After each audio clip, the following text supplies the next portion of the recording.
خیرکم من تعلم القرآن وعلمہ او کما قال علیہ السلام۔ حضرات گرامی، بزرگان محترم، میرا چہرہ اس محلے کے لیے کوئی نیا چہرہ نہیں ہے۔ میں پچھلے کئی سالوں سے مسلسل جلسہ دستار بندی کے اس گراؤنڈ میں الحمدللہ آنے کا موقع ملتا رہتا ہے، اور یہ محلہ میں آنے کے بعد مجھے غیر معمولی خوشی ملتی ہے اپنے بڑوں کو دیکھ کر، اپنے بزرگوں کو دیکھ کر، اور اس محلے کی جو نوعیت ہے اس کو دیکھ کر کے مجھے صحیح معنی میں اگر پوچھا جائے تو مجھے مدینہ منورہ کی وہ ترتیب نظر آتی ہے کہ آپ صلی اللہ علیہ وسلم نے جہاں اللہ کی عبادت کے لیے مسجد نبوی بنائی، وہیں پر اللہ کے رسول جناب محمد رسول اللہ صلی اللہ علیہ وسلم نے تعلیم قرآن کے لیے، ہدایت کے لیے، لوگوں کو رہبری اور رہنمائی کرنے کے لیے ایک چبوترا مدرسے کی شکل میں بنایا، جسے ہم اور آپ صفحہ نبوی کہتے ہیں۔ پھر اسی کے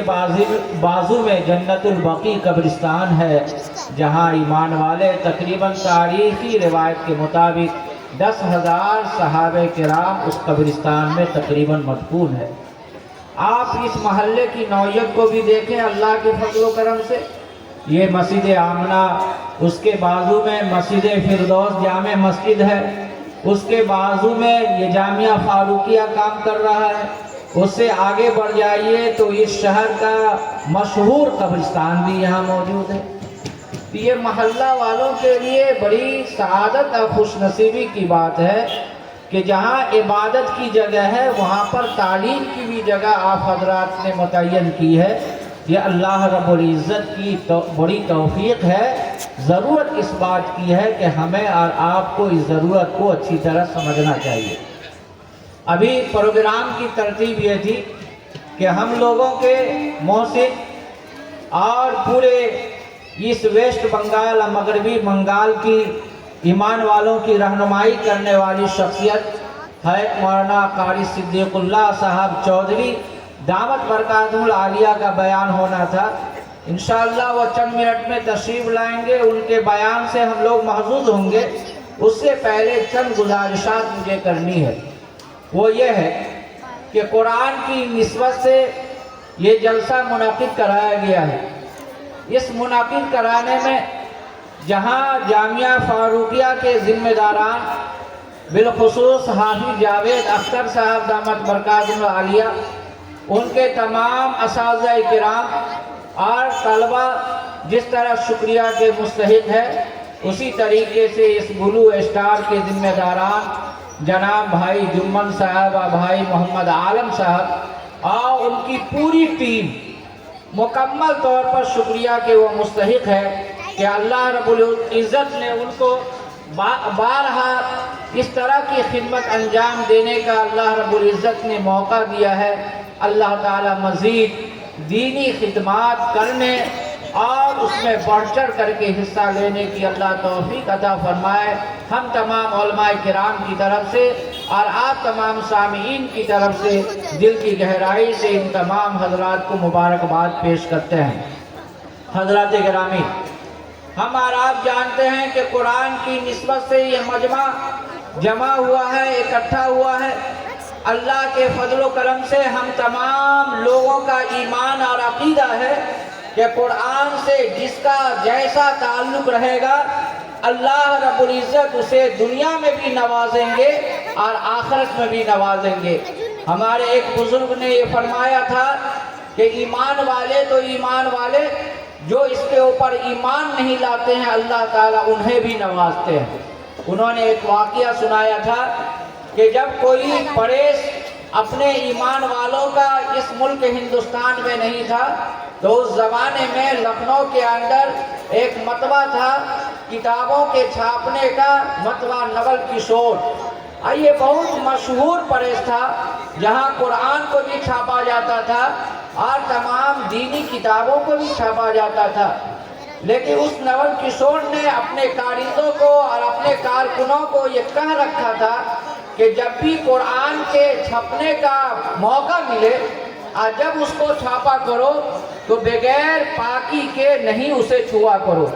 تمام کے تمام کارندے اس کے اوپر عمل کرتے تھے۔ اللہ رب العزت نے اس عمل اور قرآن کی اس اہمیت کے توفیل جب مشہور یہی ہے کہ جب ان کا انتقال ہوا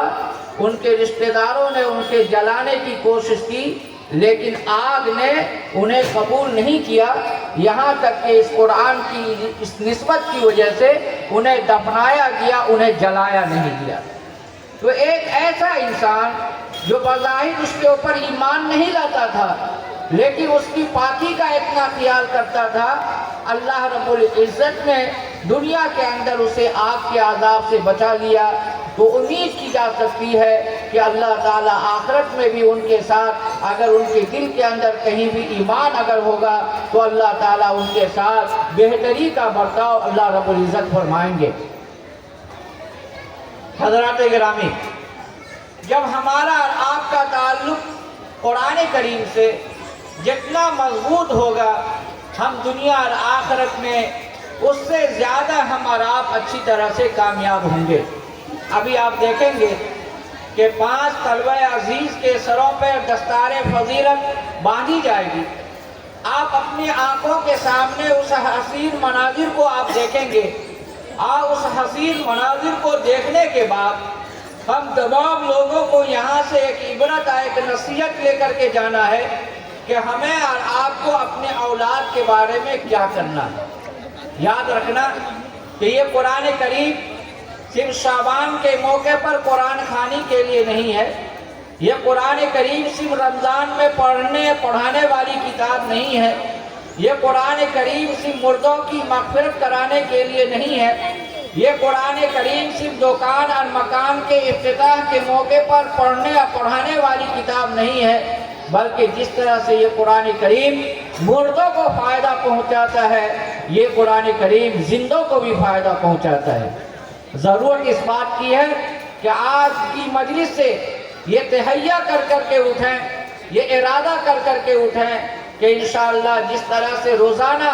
ہر کام کو ہم کرتے ہیں اسی طریقے سے قرآن کی تلاوت بھی ہم پابندی سے کریں گے، اور ایسا کوئی دن جانے نہ پائے کہ جس دن ہم قرآن پاک کی تلاوت کرنے نہ پائے۔ یہ تہیہ اگر کر لیجئے گا تو انشاءاللہ یہ جلسہ کے بلانے کا اور یہاں جمع ہونے کا ایک اہم مقصد کی یہ تکمیل ہو جائے گی۔ اسی کے ساتھ ساتھ آپ حضرات سے یہ درخواست بھی ہے کہ آقا و مولا صلی اللہ علیہ وسلم نے ایک موقع پر یہ ارشاد فرمایا تھا اغدو عالما او متعلما او مستمعا او محبا ولا تكن الخامس فتهلك او كما قال علیہ الصلوۃ والسلام۔ حضرات گرامی، جیسا کہ آپ کو یہ باور کرایا گیا تھا، گوش گزار کرایا گیا تھا کہ ہمارے اور آپ کے درمیان ایمان والوں کی اور خاص طور پر مغربی بنگال کی عزت و آبرو اور ہم لوگوں کی صحیح رہنمائی کرنے والے حضرت مولانا قاری صدیق اللہ صاحب چودھری دامت برکاتہم العالیہ تشریف لا رہے ہیں۔ آپ تمام حضرات کی طرف سے میں حضرت والا کا پرزور اور الفاظ میں استقبال کرتے ہیں، اہلا و سہلا مرحبا کہتے ہیں، کیونکہ ان کے پاس وقت بہت کم ہے اور بہت کم وقت کے لیے آئے ہیں، لیکن 5 منٹ حضرت والا سے درخواست کرتا ہوں کہ 5 منٹ تھوڑا موقع، انشاءاللہ پھر مزید باتیں ہوں گی۔ حضرات گرامی، میں آپ سے صاف ستھری بات یہ کہنا چاہتا ہوں کہ آقا و مولا صلی اللہ علیہ وسلم نے یہ ارشاد فرمایا کہ اے لوگوں کہ تم پڑھنے والے بن جاؤ، اغدو متعلما، اے لوگوں تم پڑھنے والے بن جاؤ۔ پڑھنے والے کی کوئی قید نہیں ہے کہ آپ عمر کے جس حالت میں بھی ہو، چاہے بچپن کی عمر میں ہو یا 55 کی عمر میں ہو، جوان ہو یا بوڑھے ہو، مرد ہو یا عورت ہو، یہ قرآن کے پڑھنے کے لیے عمر کی کوئی قید نہیں ہے۔ بچے بھی پڑھیں گے، جوان بھی پڑھیں گے، بوڑھے بھی پڑھیں گے اور ہمارے بڑے بھی پڑھیں گے۔ اس لیے آقا و مولا صلی اللہ علیہ وسلم نے فرمایا پڑھنے والے بن جاؤ۔ دوسرے نمبر پر اگر پڑھنے والے نہ بنو، پڑھانے والے بن جاؤ، مدرس بن جاؤ، معلم بن جاؤ۔ آقا و مولا صلی اللہ علیہ وسلم نے ارشاد فرمایا انما بعثت معلما، کہ مجھے معلم بنا کر کے بھیجا گیا۔ یہ جتنے اساتذہ کرام پڑھا رہے ہیں، یہ گویا کہ آقا و مولا صلی اللہ علیہ وسلم کی سنت کو ادا کر رہے ہیں۔ معلم ہونا یہ اللہ رب العزت کی طرف سے بہت بڑی نعمت ہے۔ حضرات علماء کرام یہاں موجود ہے۔ امام بخاری رحمۃ اللہ علیہ نے فرمایا ہے کہ یہ چھوٹے چھوٹے علوم، جو بڑے علوم سے پہلے یہ نورانی قاعدہ پڑھانے والے اور یہ ناظرہ پڑھانے والے، یہ اللہ کے خاص بندے ہیں، ربانی ہیں۔ اور انہوں نے ربانی کی تعریف امام بخاری رحمۃ اللہ علیہ نے یہ فرمایا ہے الذی یعلم الناس صغار العلم قبل کبارہ، کہ جو آدمی بڑے علوم سے پہلے بخاری پڑھانے سے پہلے اگر چھوٹے چھوٹے علوم کو اگر کوئی مدرس، کوئی امام، کوئی مکتب کا معلم، کوئی مدرسے کا استاد اگر پڑھاتے ہیں تو سمجھنا چاہیے کہ یہ ربانی ہیں، یہ اللہ والے ہیں، یہ رب والے ہیں، اور یہ اللہ کی طرف سے انہیں بہت بڑی نعمت ملی ہے۔ آقا مولا صلی اللہ علیہ وسلم نے ارشاد فرمایا پڑھنے والے بن جاؤ، پڑھانے والے بن جاؤ۔ تیسرے نمبر پر یہ کہ غور سے سننے والے بن جاؤ۔ یہاں پڑھائی ہو رہی ہے، یہاں قرآن کی تعلیم ہو رہی ہے، وہاں جا کر کے محبت سے سننے والے بن جائے۔ ہم کاروبار کی دنیا میں رہتے ہیں، تجارت کی دنیا میں رہتے ہیں، ہمارے دل کے اندر یہ جذبہ ہونا چاہیے کہ جہاں قرآن کی تعلیم ہو رہی ہے وہاں جا کر کے ہم غور سے سننے والے بن جائیں، اور وہاں جا کر کے اپنے وقت کو قرآن پاک کے سننے میں لگائیں گے تو انشاءاللہ ایک نہ ایک دن ہم پڑھنے والے بھی بن جائیں گے۔ چوتھا نمبر بتلایا گیا، کیونکہ میں جلدی میں اپنی بات کو میں آگے بڑھا رہا ہوں، حضرت والا تشریف فرمائیں۔ چوتھے نمبر پر آقا و مولا صلی اللہ علیہ وسلم نے ارشاد فرمایا کہ اگر یہ تین گروہ میں اگر شامل نہیں ہو سکتے ہو تو چوتھے گروہ میں شامل ہو جاؤ، اور وہ ہے محبت کرنے والے، تعاون کرنے والے، مدرسے کو ترقی دینے والے، مکتب کو پروان چڑھانے والے، مدارس اسلامیہ کی مدد کرنے والے، اپنے روپیہ اور پیسہ کے ذریعے سے خوراکی دے کر کے بچوں کو حافظ قرآن بنانے والے، بچوں کو عالم قرآن بنانے والے۔ اگر ہم اپنی نسل کو اگر حافظ قرآن اور عالم قرآن نہیں بنا پائے تو اللہ نے یہ موقع دیا ہے کہ جو بچے پڑھ رہے ہیں ہم ان کی خوراکی کا انتظام کر لیں، ان کے راستے میں، پڑھائی کے راستے میں ہم مدد کرنے والے بن جائیں، تو ایسی صورت میں ہم چوتھے گروہ محبت میں ہم شامل ہو جائیں گے اور اللہ تعالی ہمارے ساتھ بھی اچھا معاملہ فرمائیں گے۔ آقا و مولا صلی اللہ علیہ وسلم نے ارشاد فرمایا اس کے علاوہ پانچویں گروہ میں شامل نہ ہو ورنہ تم ہلاک ہو جاؤ گے۔ تو آج اس مجلس میں بیٹھ کر کے یہ تہیہ کرنا ہے کہ جہاں بھی مکتب کا نظام چل رہا ہو، مدرسہ کا نظام چل رہا ہو، یہ سب ہمارے ادارے ہیں، یہ سب ہماری ضرورت کی چیزیں ہیں۔ اس سے محبت کرنا، اس کا تعاون کرنا، اس کو ترقی دینا، ترقی دینے میں معاون بننا، یہ ہم تمام لوگوں کی ایمانی اور اخلاقی ذمہ داری ہے۔ یہ صرف حاجی جاوید اختر صاحب کا کام نہیں ہے کہ وہ در در جا کر کے تعاون لے کر کے لوگوں سے مال اکٹھا کر کے قوم اور ملت کے بچوں کو پڑھانا، یہ صرف ان کی ذمہ داری نہیں ہے۔ ہم لوگوں کی ذمہ داری یہ ہے کہ قدم سے قدم ملا کر کے اس جامعہ فاروقیہ کو ہر اعتبار سے اور دیگر ادارے کو ہر اعتبار سے ترقی دینا، یہ ہم تمام لوگوں کی ذمہ داری ہے۔